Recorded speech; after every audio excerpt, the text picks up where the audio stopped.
What's up YouTube, Dale here from Zephyr, and today I am bringing you another update post Blazing Dominion. This time is the turn of Hecahand Chimera. That's right, so Hecahand's actually got technically 3 brand new cards. We're only going to use 2 of those brand new cards. I also don't involve any Fiendsmith in this build. I just like how much free the extra deck feels.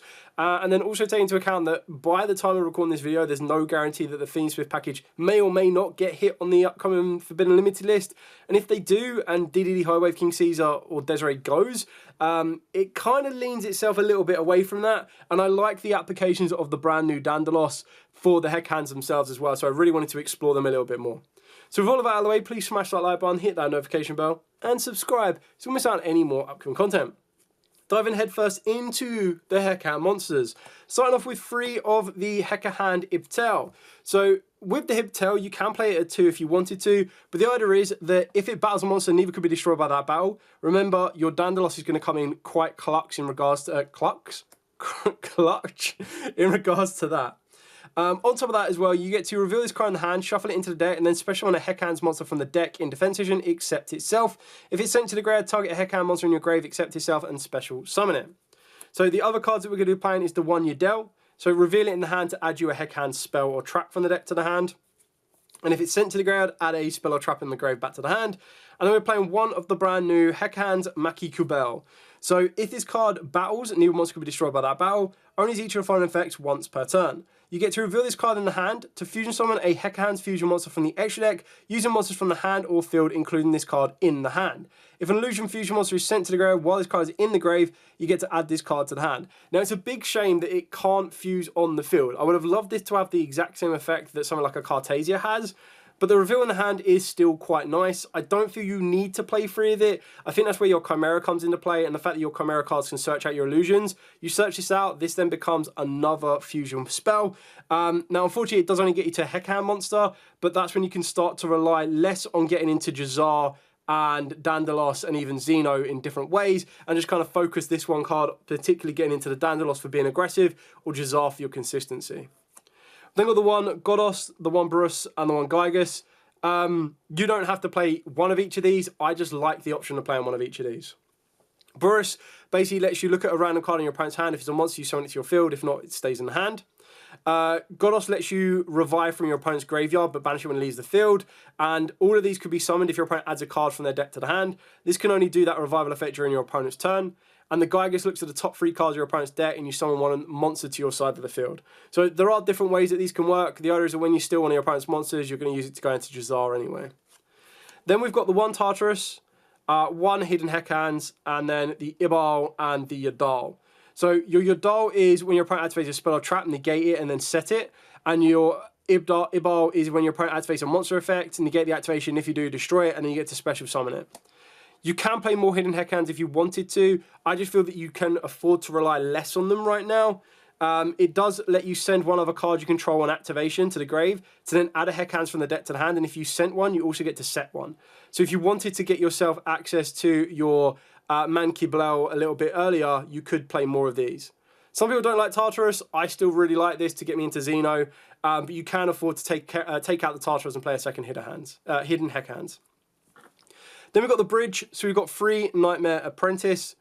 So this one, it gets to special summon it from the hand by discarding any card. Only special summon it once per turn. If it battles, neither can be destroyed by that battle. And if it's normal or special, you get to add an illusion monster from the deck to the hand. So more consistency to get to the illusion monsters you want access to. Then for your normal summon, we've got 3 Gazelle, the King of Mythical Claws. On normal or special, you add a level 5 or higher Fiend or a Chimera fusion from the deck to the hand.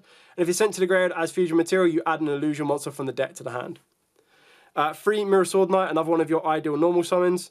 Tribute off to then special summon a monster from the deck that mentions Chimera Fusion, except itself. And then when a monster your opponent controls activates its effect, while you control Chimera, the flying mythical beast, you get to quick effect, banish this card from the grave to negate that effect. 2 Kotal to basically help you search out your Mirror Sword Knight, and then it gives you target protection in the graveyard. And then the one Big Wing Berthamet. So on normal or special, you add a level 4 beast monster or and a Chimera fusion from the deck to the hand. Can't special summon from the extra deck for the rest of turn except fusions, which is pretty much exactly what we're going to be doing bar 2 cards. And then if it's sent to the grave for the fusion summon, target illusion monster in your grave and special summon it. Then we've got 3 Chimera Fusion, like pretty insane card.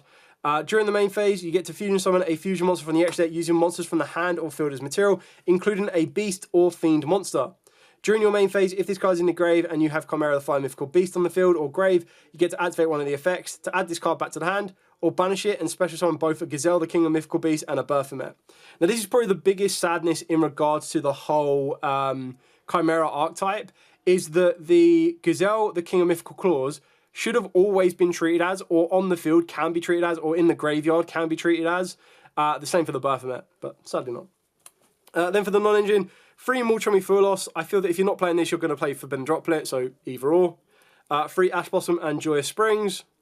3 Ghost Bell. I think Ghost Bell is going to be insane this format. It just hits so many cards. It's definitely going to be a card you need to be fully aware of. In the Cool Tune matchup, it can make it very, very awkward. It can also still be pretty good in Draco Tail branded if we are still in that format by the time this video comes out. You just never know. Then I've got the 1 Pot of Prosperity, and then a card that I also think is going to be insane this format is 3 Super Polymerizations. Now, again, when I show you the extra deck, the idea is that if Brandy Dracotail is still around, you'll probably play a Sectorion Dragon, but some of the other Super Poly targets are going to be used mainly for Cool Tunes, as I think that's probably going to be one of the highest represented decks of the new format.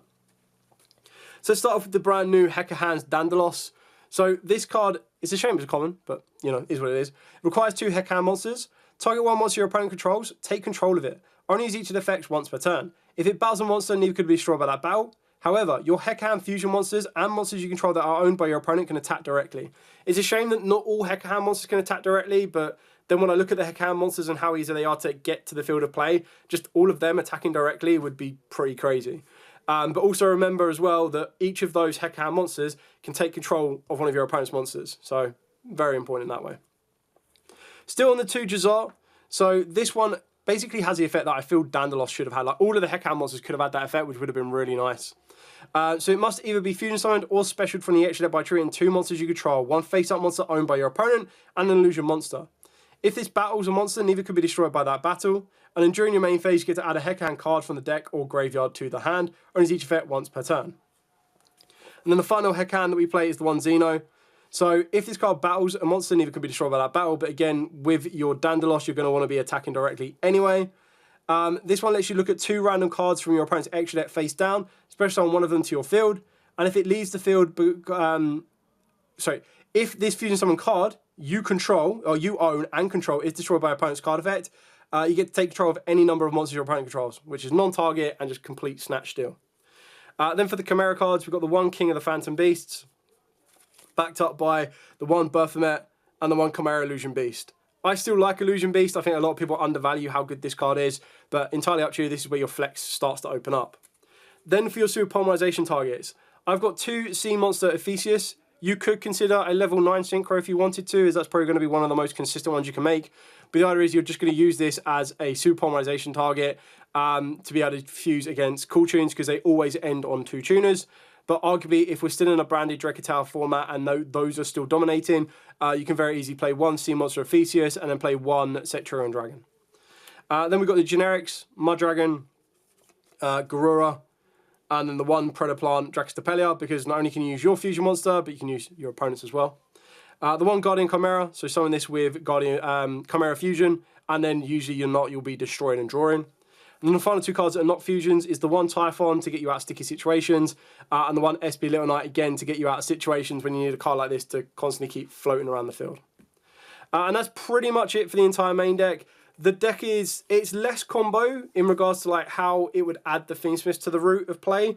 But what I like about this is if I was to play the Fiendsmith package in this deck, straight away I lose 1 space for Requiem, I would lose 1 space for Sequence, so that's 2 spaces already. And then you've got to consider, do you want Neko Quip? Do you want Chaos Angel? Do you want Desiree, Agmunde, High Wave King Caesar, Fusion Lacrima, you name it, like the list goes on and on and on. And then before you know it, you've got like next to nothing left. So anyway, that's it for the entire profile. I definitely like the idea of the Hecahands. I'm glad that the new support is relatively low rarity and easy to get. And I think it's just going to be a really fun deck next format. I'm not going to guarantee that it's going to like dominate or anything along those lines, but I just feel that it's a deck if you played Chimera in the past and then you picked up the Hecahands because they were quite cheap when you put them together, and then you just want to add the next layer onto it, and you want to be cautious of a Forbidden Limited list, or you've just never been a fan of the Thingsmiths package, this is something that you could be looking at in order to kind of get the most from it. When you look at a side deck, one of the cards I'd consider for the side deck is Spell Card Monster Reborn, because the best thing about this one is it works hand in hand with the Dandalos, because then you're constantly stealing your opponent's monsters. And with your Hecahand only being able to steal one monster at a time, being able to steal a monster from the opponent's graveyard as well as acting like a call by the grave when they try to revive it, can actually be massively helpful for you as well.